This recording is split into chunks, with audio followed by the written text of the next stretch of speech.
आज हम जानेंगे मार्जिन ऑफ सेफ्टी के बारे में। अगर एक स्टॉक मल्टीबैगर भी हो मगर उसमें मार्जिन ऑफ सेफ्टी ना हो तो ये बेहतर है, कहा जाता है कि ये बेहतर है कि आप उस स्टॉक को छोड़ दें। ये बात हमको समझनी होगी कि क्यों आखिर मार्जिन ऑफ सेफ्टी को इतना प्राथमिकता दिया गया है। देखें, समझें बात को।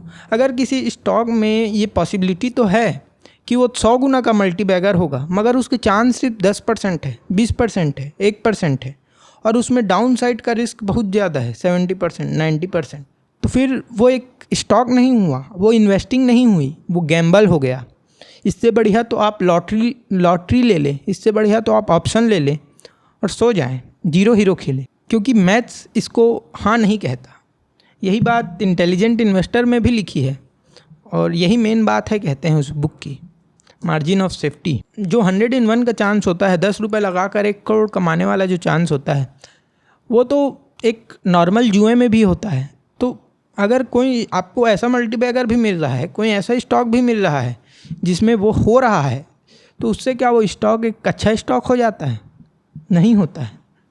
उसमें 100 गुना होने का पॉसिबिलिटी मत हो, मगर अगर वो 5 गुना भी होती है तो इतना सर्टिनिटी हो कि 90% चांस है कि वो 5 गुना हो जाएगी और उसका डाउन साइड बहुत कम है। तभी आप मैथ्स में चल पाएंगे, तभी आप एक इंटेलिजेंट इन्वेस्टर बन पाएंगे। देखें, कोई भी स्टॉक है उसके मल्टीबैगर होने का पॉसिबिलिटी वहाँ से और ना होने का पॉसिबिलिटी डिसाइड होता है वो उसके वैल्यू से कितना नीचे है और उसमें भविष्य में कितना वैल्यू है और वो वैल्यू एक्चुअल में है कि नहीं। आप अगर कोई स्टॉक लेते हैं और एट प्रेजेंट वो अपने जो ये वैल्यू का लाइन है रेड कलर का, उससे बहुत नीचे ट्रेड कर रहा है, शायद 30% या शायद 60%, तो इसका मतलब है कि वो फेयर वैल्यू में है और यहाँ से उसके मल्टीबैगर होने का पॉसिबिलिटी और उस स्टॉक का और नीचे जाने का पॉसिबिलिटी, आपका और लॉस होने का पॉसिबिलिटी कम है, बहुत मुश्किल है।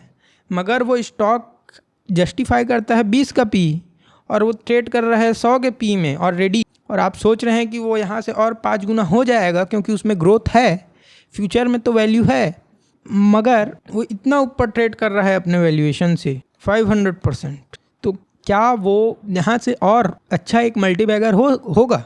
हो सकता है कि हो, मगर एडवाइज्ड है कि आप उसमें ना जाएं क्योंकि उसके नीचे आने की पॉसिबिलिटी ज़्यादा है ऊपर जाने से, क्योंकि यहाँ पे डाउन साइड प्रोटेक्टेड नहीं है। और हो सकता है कि ग्रोथ के बावजूद वहाँ पे उसका पी एक्सपेंसन ना हो, पी कॉन्ट्रैक्शन हो, और यहाँ पे ग्रोथ के बिना पी एक्सपेंसन हो।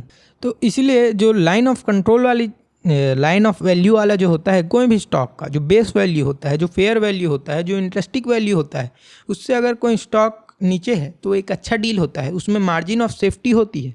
और कोई भी स्टॉक अगर उससे बहुत ऊपर है तो एक रिस्की बैट होता है और वो गैम्बल हो जाता है। उससे आपको थोड़ा सा दूरी बना कर रखना चाहिए।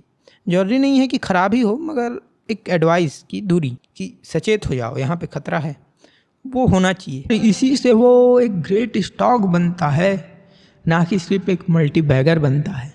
नमस्कार। लाइक कर दें, शेयर कर दें, सब्सक्राइब कर दें। देखें ये वाला वीडियो।